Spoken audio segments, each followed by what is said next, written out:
अस्सलाम वालेकुम friends, welcome to my YouTube channel. आज हम आपके साथ जो है वो सिजलिंग गोला कबाब की रेसिपी शेयर कर रहे हैं। ये इतना मज़े का गोला कबाब बनता है कि आप भी जब इसको बनाएंगे खाएंगे इसका टेस्ट इतना मज़े का बनेगा कि आप जब भी गेस्ट आएंगे ज़रूर इसको बनाना चाहेंगे। चलिए जी बनाना स्टार्ट करते हैं। इसके लिए हमने जो है वो लहसुन लिया है थोड़ा सा, और अदरक एक पीस लिया, 5 हरी मिर्चें लिए, एक अदद अनियन लिया है। सबसे पहले हम मिक्सर लेते हैं एक जार, इसमें जो है ये लहसुन डालते हैं, एक पीस अदरक का डालते हैं, 5 हरी मिर्ची डालते हैं, एक अदद जो अनियन काट के रखा था वो डालेंगे। और इसको ज़्यादा ब्रीक नहीं करना कि पानी छोड़ जाए, बिल्कुल इस तरह ही इसको ग्राइंड कर देना है। ये देखें थोड़ा मोटा मोटा। उसके बाद इसको एक बाउल में डाल लेते हैं और इसमें हम जो है वो हाफ़ टी स्पून थोड़ी सी कम जो है वो रेड पेस्ट ऐड कर रहे हैं, red chili paste. Half teaspoon से कम हमने ब्लैक पेपर ऐड किया, हाफ़ टी स्पून हमने जो है तिक्का मसाला ऐड किया ताकि इसका टेस्ट अच्छा आ जाए।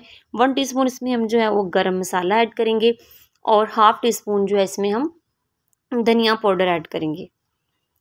तो जी ये देखिए, अब हम क्या करेंगे, थोड़ा सा इसमें जो हम सिरका मीन्स के 1 टीस्पून सिरका ऐड करेंगे और 2 चुटकियाँ जो है हम इसमें बेकिंग सोडा की ऐड करेंगे ताकि जो हमारा मिक्सर रेडी हो जब कीमे में ऐड करें तो कीमा हमारा जो है वो ईज़िली गल जाए।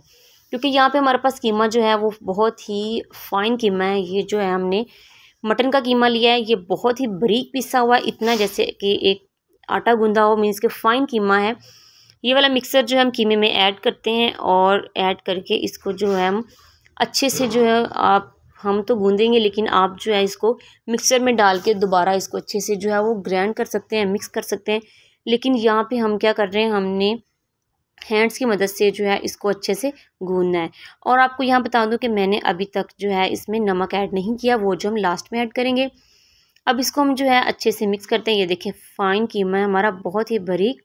इसको हम अच्छे से मिक्स करते हैं, मिक्स करके और इसमें हम और क्या क्या ऐड करेंगे मीन्स कि ये थोड़े सॉफ्ट भी बने और इसकी बाइंडिंग अच्छी हो जाए, वो हम जो आपको नेक्स्ट बताते हैं। तकरीबन 5 मिनट तक इसको मैंने हैंड्स की मदद से अच्छे से गूंदा है और मिक्स किया है।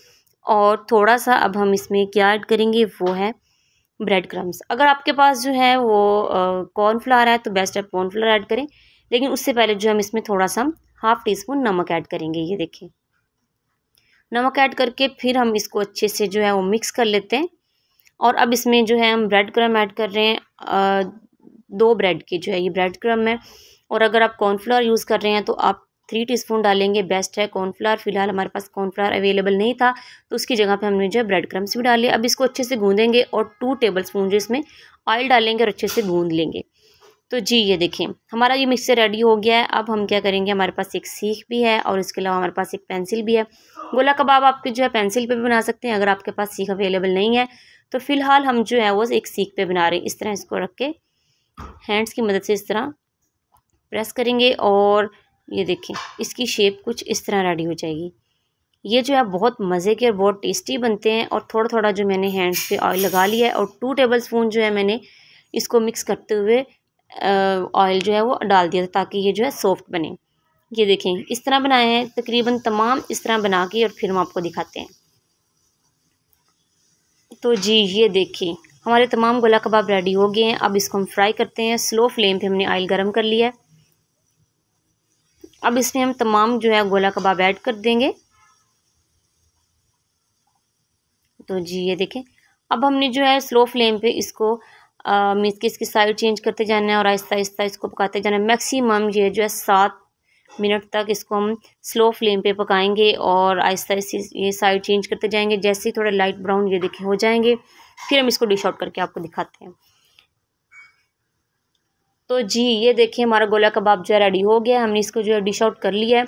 ये इतने मज़े के और इतने क्रिस्पी और टेस्टी और सॉफ्ट बने हैं कि आप जब इसको बनाएंगे ट्राई करेंगे, आप जो है वो ज़रूर कोशिश करेंगे दोबारा इसको बनाएं। इसको बना के आप फ्रीज़ भी कर सकते हैं और बाद में इसको जो है आप फ्राई भी कर सकते हैं, क्योंकि इसमें जो हमने सिरका और बेकिंग सोडा ऐड किया है उसकी मदद से जो है हमारा मटन का जो कीमा इजीली गल भी जाएगा और वैसे भी कीमा जो है वो फ़ाइन कीमा था।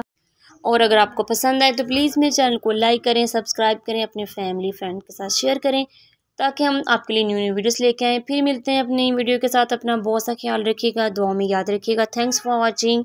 अल्लाह हाफिज़।